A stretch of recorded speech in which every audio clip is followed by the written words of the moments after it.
I now recognize the Vice Chair of the committee, the gentleman from Mississippi, Mr. Guest, for 5 minutes question. Thank you, Mr. Chairman. To all our panelists, thank you for being here today, particularly in the threat environment that we face. Director Wray, you state in your report that the threats we face as a nation have never been greater, and I agree completely with that. Secretary Mayorkas, you also talk about the threats in your report where you say terrorist threats in the United States remained heightened. Hamas attacks on Israel, along with other events, have sharpened the focus of potential attacks. And you go on later to say the increased prospects for violence, and you talk about the increased prospect for violence in the United States. And so at a time in which we face increased threats domestically, where we see internationally events continue to seem to spiral out of control, I want to talk specifically about the events that are transpiring along our southwest border. Mr. Secretary Mayorkas, I have behind me a chart that has the encounters of CBP. This was taken off of the CBP website. And just kind of want to walk through some of the information contained there. Based upon the research that I've done, it appears since the President took office, since you became the Chairman of Homeland Security, that there's been roughly 7.4 million encounters along our southwest border. If you were to put all those people in one geographic area, that would represent the 7th largest state in the United States, between Arizona and Tennessee. We see that the last month prior to you taking office, that there were 95,000 encounters along the southwest border. We see that the numbers reported here by your department, September of 23, the last reporting numbers, show that that number has spiked now to 341%, an increase of almost 250%. We know that as part of the problem, the President appointed the Vice President to be the border czar, to help try to stop the flow of illegal immigration from Mexico and Central America. That appointment was made in March of 21. In March of 21, the end of the month, there was reported 192 encounters. Now we know again the number of encounters are over 341,000. And so under her watch as border czar, we see that the increase is 75%. And so the numbers have grown exponentially under your and the Vice President's leadership.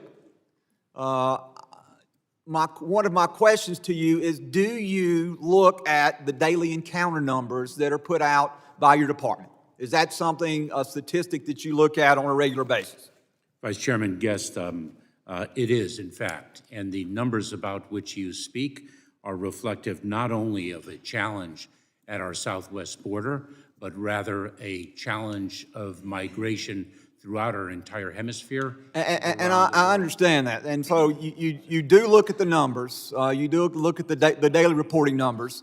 And want to harken back to an interview in 2019, at that time with former Secretary of Homeland Security Jay Johnson, during the Trump administration, as we were seeing 4,000 immigrants a day coming across the border.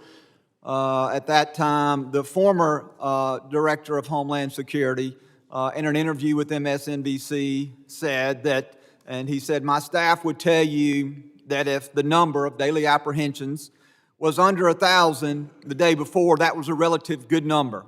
And if it was above 1,000, it was a relative bad number, and I was going to be in a bad mood that day." He also went on to say on Thursday, and again, this was in March of 2019 when Donald Trump was president, there were 4,000 apprehensions. I know that if 1,000 overwhelms the system, I can't begin to imagine what 4,000 a day truly looks like. We are in a crisis.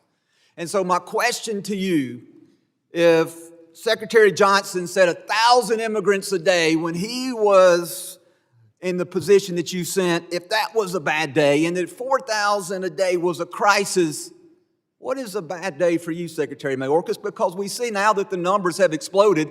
They're no longer 1,000 a day. They're not even 4,000 a day when this article was written. They're over 11,000 a day. And so in the last 20 seconds, what number to you represents a bad day when we see the number of apprehensions increase dramatically? So I'll give you the remainder of my time to answer the question, and I'll yield back. Vice Chairman Guest, we do not minimize the significance of the challenge at the southwest border, and we are intensely focused on it. Is there a number? Would you like to give a number? I asked for a number. That was my question. What number to you represents a bad day? And are you refusing to answer the question? Vice Chairman Guest, as I said, we do not minimize the significance of the challenge at the southwest border. That wasn't my question, Mr. Mayorkas. I asked a simple question. Give me a number. And you're filibustering, and you're refusing to answer the question. What is that number?